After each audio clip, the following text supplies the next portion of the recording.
こんにちは。ミルキーウェイチャンネルです。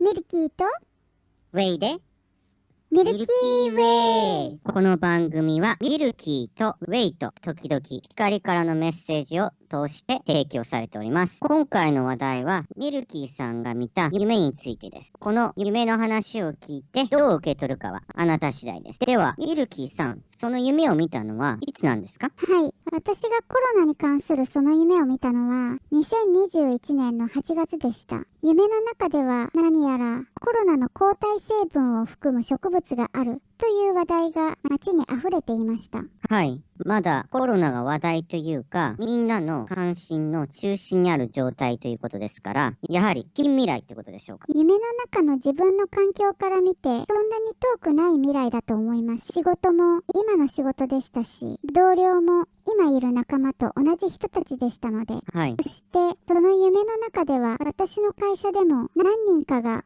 もうすでに買って試しているようでした。私がある日会社に出社したら同僚が何人かで話をしていました。その話をよくよく聞いてみると、同僚の一人が実際に食べてみてよかったよと言っていました。はい。食べる形でコロナに働きかける植物なんですね。興味深いですね。あと、良かったとは食べやすかった。体に良さそうだったってことですね。はい、そうです。どうやらその同僚はコロナの抗体を含むと言われる話題の植物を実際に試したようです。そしてその後火を置いてみんなが同様に試してみたのですが、なんといっても入手方法や育て方がとても難しくて、なかなか食用に適した状態にできなくて、みんな簡単には食べられる状態にまでたどり着けない様子でした。そんなことなのでSNS でもその植物の扱い方についての質問がいつもチャット内で溢れていました。へえ、そうなんですね。そういえば、第3回の放送で、2022年に何かが流行というかトレンドになるって言ってましたが、これはそれと関係があるんですか？あと、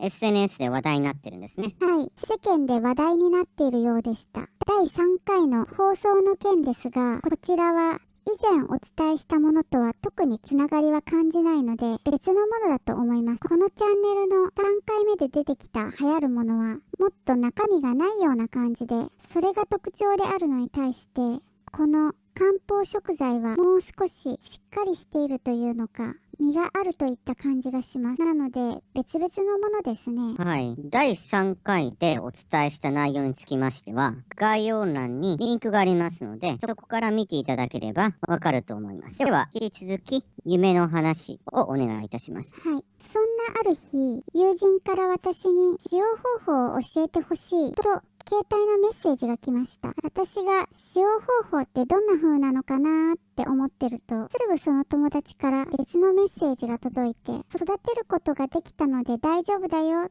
ということでした。そうなんですね。すでに使える状況ではなくて、育てる必要があるんですね。はい。どうやらそうみたいです。そして私もその後でこのカタカナ3文字の呼び名の非常にコロナウイルスに似た名前の植物を通販で買ってみることにしました。そして数日後、私の手元にそれが届きました。私は早速食べてみようと思って包み紙を開けてみました。その大きく平らな箱を開けると、中には漢方薬風のデザインの赤い箱の商品が3つ入っていました。私はそのうちの一つ、一番左の箱を取り出しました。そして蓋を開けました。その箱の中にはバサバサというのかワサワサというのか細長い乾燥植物が入っていました。はい。私は早速その植物を体に取り込みやすい状態にするための下準備に取り掛かりました。まずはじめにこの植物を少し水に浸して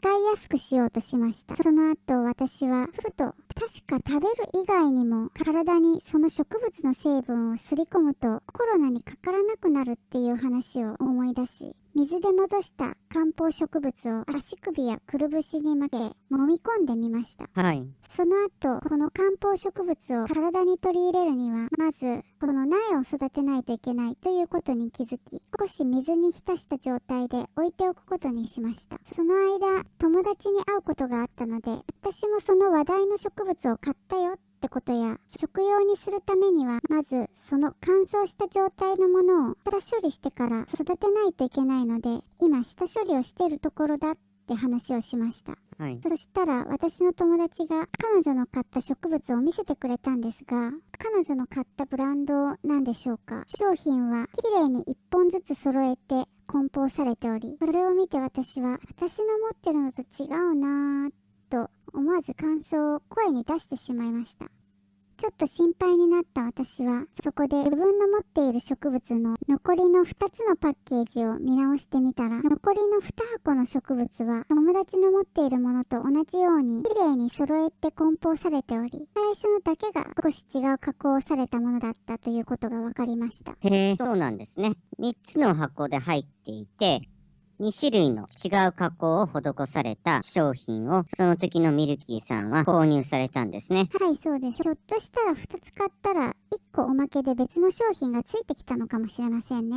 私がその苗を見ながらどう扱ったらいいんだろうとあれこれ考えていたら、その友達が彼女の持っている苗を1本取り出して、今から植えるよって教えてくれて準備を始めたので、それを参考のために見ることにしました。はい。まず最初に白いドロドロとした液体を苗となる植物の片方の端につけて、その先の先端部分の切り口を保護していました。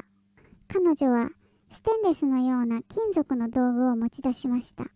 そしてその道具の滑らかな角の部分にその苗をシュッシュッと滑らして表面についている細かい産毛を取り除いていったのです。はい。最後に表面の薄皮を薄く削いで終わりました。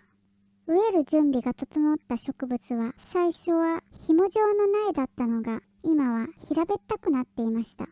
そこで私は彼女にどうやったらこういう形になったのと聞いたんですけど、その友達もどうしてそうなるのか説明できるほどはわからないようで、さっきの薄皮を取る作業をしたらいつの間にかこうなってたんだよと返事をくれました。そうなんですね。まだその時のミルキーさんたちには取り扱いがわからないような、そういう最新のものだったってことなんですね。はい、そうです。友達の植物を育てるための準備を一通り見たその後、画面が変わって私は見知らぬ人数人がこの植物について分析や説明をしているのを耳にしました。彼らの話を聞くと、何やらこの植物のコロナに似た成分が抗体を作ってコロナにかからなくなるっていう話や、乾燥というような言葉が聞こえたので、乾いた草の乾燥なのか、甘い草という意味の乾燥なのか、もしくは体の臓器の肝臓って思い浮かべながらその会話を聞いていました。その時、そういった言葉が途切れ途切れ聞こえてきたのですが、話の内容までははっきりとは聞こえませんでした。なぜなら、私はその時、だんだんと目が覚めつつあって、その場からこっちの世界に引き戻されるように魂が移動していたからです。はい。予知夢なんですか？霊的な夢であることは確かですが、予知夢なのか、それともひょっとしたら今私たちがいる世界とは別の世界線で起きていることなのか、どちらかなのでしょう。はい。ということで、第8回の放送でした。この雑談が面白いと思った方は、高評価とチャンネル登録をお願いします。また、ミルキーさんがつながる光に答えてほしい質問がありましたら、コメント欄によろしくお願いします。皆さんに幸福が訪れますように。また来週。